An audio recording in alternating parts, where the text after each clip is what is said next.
Guys welcome to the new episode of my channel. আমি সঞ্জীব তোমাদের সাথে। এখন এই ভিডিওতে আমরা কথা বলবো 2010 থেকে টিল নাও 2024 পর্যন্ত অক্ষয় কুমারের কেরিয়ার নিয়ে। তো অক্ষয় কুমার এই সময়ের পুরো সময়টা যদি আমরা দেখি তো অক্ষয় কুমারের কেরিয়ার অনেক সময় এমন গেছে যে বছরের সবকটা যে কটা সিনেমা সে করেছে সবকটা সিনেমা হিটও হয়েছে, আবার এমন অনেক সময় এখন স্টিল যাচ্ছে যে তার লাগাতার একটা সিনেমা বক্স অফিসে ব্যবসা সফল হচ্ছে না। তো এই আপস অ্যান্ড ডাউনসের যে পুরো কেরিয়ার আছে 2010 থেকে শুরু করে স্টিল নাও 2024 পর্যন্ত, তো কোন কোন সিনেমা রিলিজ হয়েছে এবং সেগুলোর কেরকম কি বক্স অফিস সেটা নিয়ে আজকে তোমাদের সঙ্গে আলোচনা করবো। তো ভিডিওটা শেষ পর্যন্ত দেখো, ভালো লাগে থাকলে অবশ্যই একটা লাইক করে দিও, চ্যানেলটাকে সাবস্ক্রাইব করে দিও। তো 2010-এ অক্ষয় কুমারের 4টে সিনেমা রিলিজ হয়। তো হ্যাঁ, একটা কথা আমি ফার্স্টেই বলে দিই যে যেসব সিনেমাগুলোতে Akshay Kumar as a special appearance বা ক্যামিও অ্যাপিয়ারেন্স দিয়েছে সেইগুলো আমি এখানে উল্লেখ করছি না। একমাত্র ওইসব সিনেমা যেখানে সে লিড অ্যাক্টর হিসেবে অভিনয় করেছে সেই সিনেমাগুলোকেই আমি এখানে বলছি, ঠিক আছে। তো প্রথম 2010 সালে অক্ষয় কুমারের টোটাল 4টে সিনেমা রিলিজ হয়েছিল, যার মধ্যে হাউসফুল বক্স অফিসে হিট হয়েছিল এবং এটা হাউসফুল ফ্র্যাঞ্চাইজির প্রথম সিনেমা ছিল।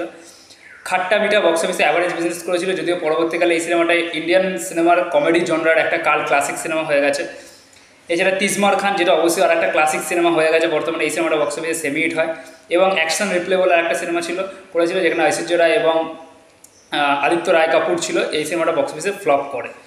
তো যদি আমরা 2010 সালের সাকসেস পার্সেন্টেজের কথা বলি তাহলে 50% সাকসেস এসে অক্ষয় কুমারের ছিল। 2011 অক্ষয় কুমারের জন্য একেবারেই ভালো যায়নি। এখানে তার পার্টিওয়ালা হাউস, দেশি বয়েজ এবং থ্যাংক ইউ বলে 3টে সিনেমা রিলিজ হয়। 3টে সিনেমায় বক্স অফিসে মুখ থুবড়ে পড়ে। 2012 সালে হাউসফুল ফ্র্যাঞ্চাইজির দ্বিতীয় সিনেমা আছে হাউসফুল 2, যেটা বক্স অফিসে সুপারহিট হয়। তার অন্যতম একটা মাসালা সিনেমা রিলিজ হয় যেটার নাম হচ্ছে রাউডি রাঠোর, যেটা সাউথের রিমেক একটা সিনেমা, খুবই পপুলার একটা সিনেমার রিমেক হওয়া সত্ত্বেও সিনেমাটা বক্স অফিসে সুপারহিট বিজনেস করে ওই ইয়ারের হায়েস্ট গ্রসার অফ দ্য ইয়ারের মধ্যে থাকে। তার জোকার বলে একটা সিনেমা রিলিজ হয় যেটা বক্স অফিসে ফ্লপ করে।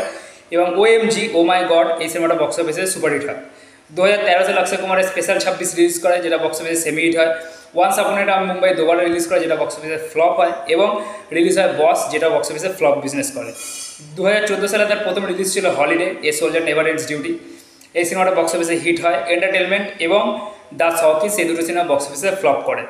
2015 সালে অক্ষয় কুমারের গব্বর ইজ ব্যাক বক্স অফিসে সেমি হিট হয়। বেবি, যেটা খুবই একটা ভালো সিনেমা এবং ক্রিটিক্সের কাছ থেকে ভালো রিভিউ পাওয়া সত্ত্বেও সিনেমাটা কিন্তু বক্স অফিসে অ্যাভারেজ বিজনেসই করে। এবং ব্রাদার্স বলে একটা সিনেমা রিলিজ করেছিল আপনার সিদ্ধার্থ মালহোত্রার সাথে এবং জ্যাকি শ্রফের সাথে, এই সিনেমাটা বক্স অফিসে ফ্লপ হয়। এবং সিং ইজ ব্লিং বলে আরেকটা সিনেমা সে করেছিল, এটাও বক্স অফিসে কিন্তু ফ্লপই হয়। এরপরে আছে 2016 সাল।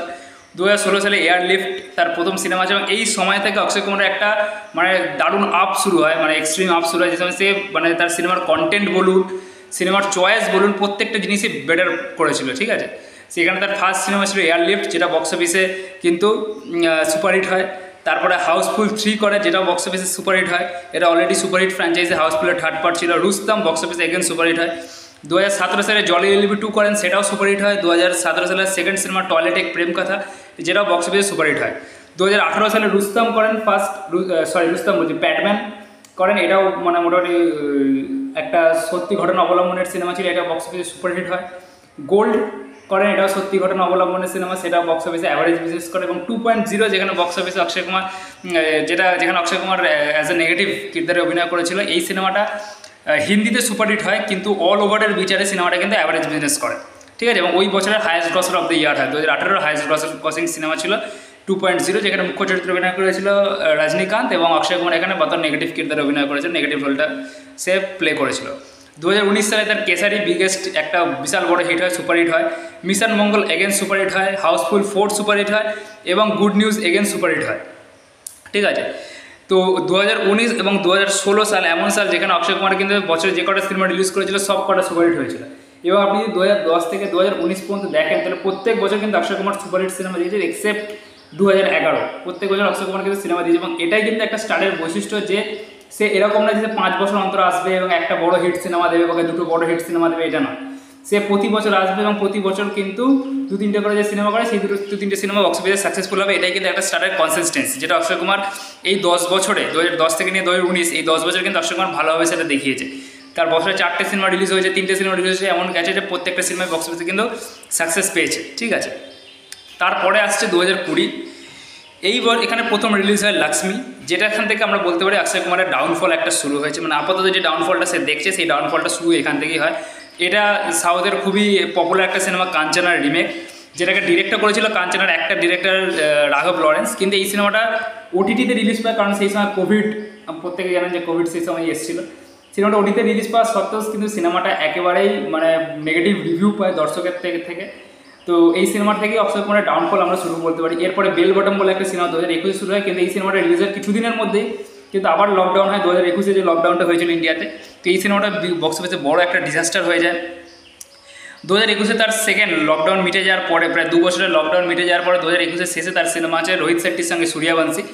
এই সিনেমাটা অক্ষয় কুমারের সুপারহিট হয় এবং এরপরে একটা সিনেমা আছে আতরঙ্গিরে, যেটা এগেন ওটিটিতে রিলিজ হয়। 2022 তার অনেকগুলো সিনেমা আছে, তার মধ্যে প্রথম আছে বচ্চন পান্ডে, যেটা বক্স অফিসে ডিজাস্টার হয়। সম্রাট পৃথ্বীরাজ, যেটাতে খুব যেটা নিয়ে খুব একটা আশা ছিল, কিন্তু এটাও বক্স অফিসে ডিজাস্টার হয়ে যায়। রক্ষাবন্ধন ভালো সাবজেক্টের ওপর সিনেমা তৈরি হলে এই সিনেমাটা বক্স অফিসে ফ্লপ হয়। কাঠপুতলি সাউথের অন্যতম একটা বিখ্যাত ক্রাইম থ্রিলার, রাজশাসনের রিমেক, এটাও নেগেটিভ রিভিউ পায় এবং ওটিটিতে রিলিজ হয়। রাম সেতু আবার একটা ভালো সাবজেক্টের সিনেমা, কিন্তু বক্স অফিসে ফ্লপ করে। 2023 তার প্রথম সিনেমা সেলফি, এটাও একটা সাউথের সিনেমার রিমেক ছিল, এটা বক্স অফিসে ডিজাস্টার হয়। OMG 2, এতগুলো ডিজাস্টার ফ্লপের মধ্যে OMG 2-তে আবার অক্ষয় কুমার একটা সুপারহিটার দেখা পায় এবং OMG 2 বক্স অফিসে সুপারহিট হয়। বাট সিনেমার বেশিরভাগ ক্রেডিটস অক্ষয় কুমারের থেকে বেশি সিনেমার প্লট এবং পঙ্কজ ত্রিপাঠীকে দিয়ে দেওয়া হয়, ফলে এটা অক্ষয় কুমারের কেরিয়ারের উপর সেরকম খুব একটা এফেক্ট করতে পারে না সিনেমাটা সুপারহিট হওয়া সত্ত্বেও। এরপরে আবার একটা ভালো সাবজেক্টের উপর, এবং আমার এই লাস্ট কয়েক বছর অক্ষয় কুমারের যে কটা সিনেমা রিলিজ হয়েছিল তার মধ্যে অন্যতম ফেভারিট সিনেমা লেগেছিল মিশন রানীগঞ্জ, যেখানে অক্ষয় কুমারের রোল, অক্ষয় কুমারের প্রেজেন্ট আমার দারুণ লেগেছিল, কিন্তু বক্স অফিসে আনফর্চুনেটলি এই সিনেমাটা ওয়ার্ক করেনি। 2024 তার বড়ে মিয়া ছোটে মিয়া রিলিজ হয় এবং বিশাল বড় ডিজাস্টার হয় একটা। এই সিনেমাটা প্রত্যেকেই জানে খুব বড় ডিজাস্টার হয়েছিল এবং এটা আমার পার্সোনালি সিনেমাটা আমার ভালোও লাগেনি। এবং লাস্ট 2024 সার্ফিরা রিলিজ হয়, যেটাও সাউথের একটা খুবই পপুলার সিনেমা, যেটা হিন্দিতে রিমেকও হয়েছিল সরিয়ার উড়ান বলে, এবং সরিয়া পট্টু সাউথে যেটা হয়েছিল, এটার রিমেক, যদিও খুবই ভালো একটা রিমেক সিনেমা হয়েছিল এই সিনেমাটা, খুব ভালো রিভিউও পেয়েছিল সিনেমাটা রিমেক হওয়া সত্ত্বেও, কিন্তু আনফর্চুনেটলি এটাও বক্স অফিসে খুব ভালোভাবে ওয়ার্ক করতে পারেনি এবং এটাও প্রায় বলতে পারেন যে ডিজাস্টার হতে চলেছে।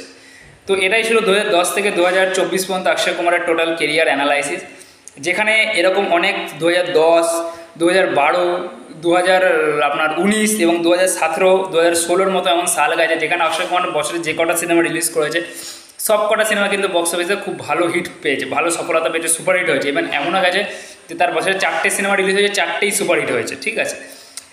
বাট আনফর্চুনেটলি 2020 পরে তার ডাউনফল হতে শুরু করেছে। এর কারণ নিয়ে আমি একটা ভিডিও বানিয়েছিলাম, যে প্রবাবল ডাউনফলস অফ অক্ষয় কুমার, কেন হয়েছিল কারণগুলো। তো সেই ভিডিওটা যারা এখনও দেখেনি তারা গিয়ে দেখে নিতে পারেন।